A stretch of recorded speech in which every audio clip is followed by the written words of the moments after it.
बिस्मिल्लाहिर्रहमानिर्रहीम। मैं हूं डॉक्टर हैदर अली और आप देख रहे हैं YouTube channel doctor Haider Ali official. आज हम बात करेंगे टीबी के ऊपर।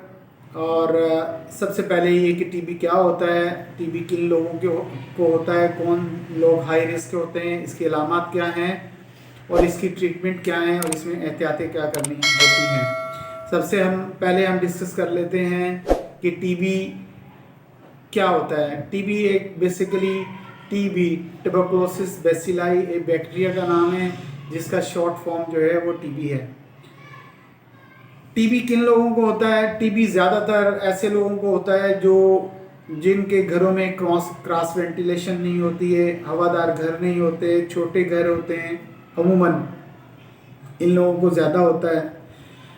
बहुत ही गुर्बत की हालत में रहते होते हैं, ज़्यादा फैसिलिटीज़ नहीं होती है, इस वजह से वो घर ख़रीद नहीं सकते, बड़े या बड़े घर नहीं ले सकते, खिड़कियां नहीं होती प्रॉपर हवा का वहाँ पर क्रॉस नहीं होता, इन लोगों को होता है। दूसरा, वो हमारे दोस्त जो रोज़ी के लिए और मजदूरी के लिए डिफरेंट शहरों में दूसरे मुल्कों में जाते हैं और वो बहुत ही मिलके बहुत ही छोटी छोटी जगह पर एक कमरे में 10-10, 8-8, 10-10, 12-12, 15-15 लोग रहते हैं। और वो जब खांसते हैं तो क्योंकि क्रॉस वेंटिलेशन नहीं होता, सब साथ रहते हैं, तो इसकी वजह से उनको ट्यूबरकुलोसिस हो सकता है। इसके अलावा जिसको अगर किसी को ट्यूबरकुलोसिस है तो वो मज़ीद 10 लोगों को ये फैला देता है। वो खांस रहा होता है तो यूजुअली जब खांसते हैं तो मुंह पे हाथ नहीं रखते या रुमाल है या कोई चीज़ है नहीं रखते। और दूसरा ये है कि अमूमन देखा गया है तो जो गांव देहात होते हैं तो बसों में ही थूक देते हैं। और इसी तरह से जो खाना पीना होता है इन लोगों का साथ होता है, तो बेसिकली इन लोगों को होता है। और दूसरा, हाई रिस्क लोग वो होते हैं जो अगर कोई टीबी का पेशेंट है तो उसके साथ वो ऑफिस में काम कर रहे हैं और उनके साथ जो है बहुत ही क्लोज उनका जो है वो ताल्लुक़ होता है। तो ये बेसिकली ये इससे जो आपकी सलाइवा होता है इससे फैलता है। इसके अलावा दोस्तों ये है कि अगर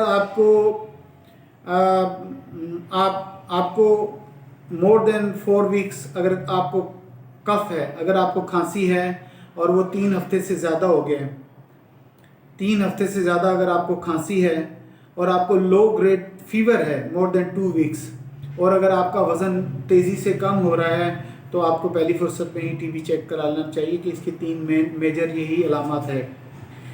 दूसरा, टीबी लोगों का ये सोच है, लोग ऐसा सोचते हैं कि टीबी सिर्फ फेफड़ों में होता है, सांस की ये जो फेफड़े हैं हमारे लंग्स हैं इसमें होता है। नहीं, ऐसा नहीं है। टीबी आपके जिस्म में किसी जगह पे भी हो सकता है। और ज़्यादातर टीबी जो मुश्किल होता है डायग्नोसिस वो दिमाग की टीबी होती है। तो वो एक पेशेंट एक डॉक्टर के पास जाता है, दूसरे बाद तीसरे के बाद, और बहुत मुश्किल से डायग्नोसिस, और बहुत ही तजर्बेकार और बहुत ही एक्सपर्ट जो डॉक्टर होते हैं वो इसको डायग्नोस करते हैं। तब तक बहुत सारे जो पेशेंट होते हैं वो दुनिया से रुखसत हो जाते हैं, उनकी डेथ हो जाती है क्योंकि वो डायग्नोस ही नहीं हो पाते। और बहुत सारे हॉस्पिटल में जब जाते हैं तो बहुत सारे टेस्ट कराने के बाद एंड में जाके वो MRI, CT स्कैन, उसके बाद जाके पता चलता है कि इनको तो ब्रेन की टीबी है। तो टीबी किसी जगह पे भी हो सकता है, लेकिन जो कॉमन है वो यही फेफड़ों की टीबी है। और इसका इलाज पहले तो 1 साल होता था, फिर 6 महीने, अब 4 महीने इसका इलाज होता है। इसकी जो दवाइयाँ हैं RHZE और स्ट्रेप्टोमाइसिन है। RHZE तो यूजुअली इस्तेमाल होती है, लेकिन जो स्ट्रेप्टोमाइसिन है वो इंजेक्शन 60 इंजेक्शन जब लगते हैं जब आप दूसरी दफ़ा, अगर आपको टीबी पहली दफ़ा हो गई है और अगर आपको दूसरी दफ़ा टीबी होती है या आपने बीच में अच्छा खासा गैप कर दिया है, दवाई छोड़ दी है, तो आपको जो है फिर वो 60 इंजेक्शन लगते हैं और साथ में ये दवाइयाँ भी चलती रहती हैं। आजकल बहुत ही ईजी हो गया है इसका इलाज। गवर्नमेंट फ्री इलाज कर रही है, सिंध गवर्नमेंट फ्री इलाज कर रही है, जगह जगह सेंटर्स बने हुए हैं। और बदकिस्मती से उसके बावजूद भी पेशेंट अपना इलाज नहीं करवाते, अपने प्यारों का इलाज नहीं करवाते और इग्नोर करते रहते हैं। और अगर आपको तीन तीन हफ्ते हो गए हैं, लो ग्रेड फीवर है, तो पहली फुर्सत में आपको किसी भी टीबी सेंटर या वो ऐसे डॉक्टर जो टीबी का इलाज करते हो तो आपको उनसे मिलना चाहिए। और इसकी दवाइयाँ बिल्कुल फ्री हैं। इसका जो डायग्नोसिस है, डायग्नोसिस में सबसे पहला जो है वो है आपका स्पुटम, बलगम का टेस्ट है। और बस एक ही टेस्ट है, अगर बलगम का टेस्ट आपका हो गया और वो पॉजिटिव आ गया, और आजकल तो बहुत और जिद्दत आ गई है, जिन एक्सपेक्ट होता है उससे जो है ना वो, और अगर थोड़े से भी बेसिलाई हैं, थोड़े से भी अगर बैक्टीरिया हैं आपकी जरासीम है, तो वो स्पुटम से डायग्नोस हो जाते हैं। अगर वो नेगेटिव आता है तो फिर एक्सरे का आता है, चेस्ट एक्सरे करवाएं, और एक्सरे फाइंडिंग आती है।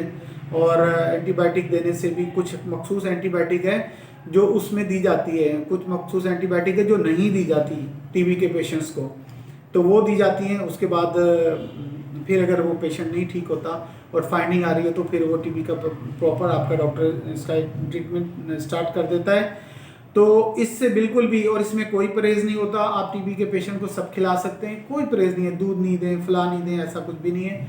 आप उसको, क्योंकि जब दवाइयाँ वो टीबी के खा रहा होता है तो तेज़ी से उसका वेट गिर रहा होता है, कमज़ोर होता है, तो उसको अब रोज़ाना ड्रेप या ताकत के इंजेक्शन और ये रोज़ तो नहीं लगा सकते, तो उसको बहुत ही ज़्यादा खुराक की ज़रूरत होती है, उसको हेल्थ के लिए न्यूट्रिशन की ज़रूरत होती है, तो उसको आप खिलाएं और उसको कोई किसी तरह का परहेज़ ना करवाएं। दूसरा, दवाइयाँ प्रॉपर आप खाएं। बहुत सारे पेशेंट दुनिया से इसलिए चले गए कि वो डॉक्टर ने इलाज किया, अब इलाज ट्यूबरकुलोसिस का स्टार्ट हुआ, उसने फॉर एग्जांपल 1-1.5 महीने दवाई खाई, उसके जरासीम कम हो गए, वो बुखार ठीक हो गया, वेट सी हो गया और बिल्कुल ठीक ठाक हो गया। अब वो क्या कहता है, मैं तो ठीक हूँ, मैं दवाई क्यों खाऊं। अब वो जब ज़्यादा फोर्स करता है डॉक्टर कि प्लीज़ आप दवाई खाएं और दूसरों को भी आप खिलाएंगे, आप 10 लोगों को, दूसरों को टीबी लगाएंगे, वो कहता है मैं तो ठीक हूँ, तो वो किसी दूसरे डॉक्टर के पास चला जाता है। अब वो डॉक्टर जब वो इन्वेस्टिगेशन कराता है, बोलता नहीं आप तो ठीक हो, आप तो टीबी है ही नहीं, अब इसका क्या इलाज किया, इसका तो कोई हल ही नहीं है। तो इसलिए वो फिर ऐसा होता है कि जब उसको सेकंड जब अटैक होता है या थर्ड अटैक टीबी का होता है, बहुत बुखार होता है, उसके बाद वो जो है एमडीआर में चले जाते हैं, मल्टीपल ड्रग रेजिस्टेंस, फिर कोई दवाई उन पर असर नहीं करती है, तो वो दुनिया से चले जाते हैं। और वो बहुत ही महंगा है, गरीब आदमी तो करवा ही नहीं सकता इलाज। और टीबी ज़्यादातर गरीब लोगों को होती है, दूसरों को भी लग सकती है, लेकिन मेजोरिटी में ज़्यादा की बात करता हूँ। तो हमारे जो पाकिस्तान के फाउंडर थे मोहम्मद अली जिन्नाह, ये भी टीबी के मर्ज से ही दुनिया से गए हैं, इनको भी ट्यूबरकुलोसिस था, और कहा यही जाता है कि ट्यूबरकुलोसिस की वजह से ही उनका इंतकाल हुआ। तो आप अपना बहुत सारा ख्याल करें। ट्यूबरकुलोसिस ट्रीटमेंट और टीबी के हवाले से अगर कोई बात हो, अगर कुछ पूछना हो तो प्लीज़ नीचे आप कमेंट्स में आप बिल्कुल पूछ सकते हैं, और इसके बारे में जो भी मालूमात है वो आप ले सकते हैं। और अपना बहुत सारा ख्याल रखिएगा। बहुत शुक्रिया, आप हमारी वीडियो देखते हैं पाबंदी से, और लाइक करते हैं, शेयर करते हैं, सब्सक्राइब करते हैं। और हमारी कोशिश होती है जो आम बीमारियां हैं इसकी आपको इन्फॉर्मेशन दी जाए, और इंशाल्लाह हम आपको इन्फॉर्मेशन देते रहेंगे। जो कॉमन डिजीज़ हैं उसके बारे में, एक्यूट डिजीज़ के बारे में हम डिस्कस करते रहेंगे, और इसकी आपको बताते रहेंगे। और एक बात जो रह गई थी मैं बता दूं कि जो टीबी की जो दवाइयाँ हैं वो 4 कैटेगरी में तकसीम की गई हैं। वेट के हिसाब से उसको टीबी दी जाती है। सुबह निहारमू और एक विटामिन 6 की जो है वो टैबलेट दी जाती है, वो आप किसी टाइम भी ले सकते हैं। लेकिन निहारमू जो दवाइयाँ लेनी होती हैं वो आपकी टैबलेट 2 बनती हैं, 3 बनती हैं, 4 बनती हैं, 5 बनती हैं, वो वेट के हिसाब से होती हैं। ठीक है, तो वीडियो देखने का बहुत शुक्रिया। Thank you very much. अल्लाह हाफिज़।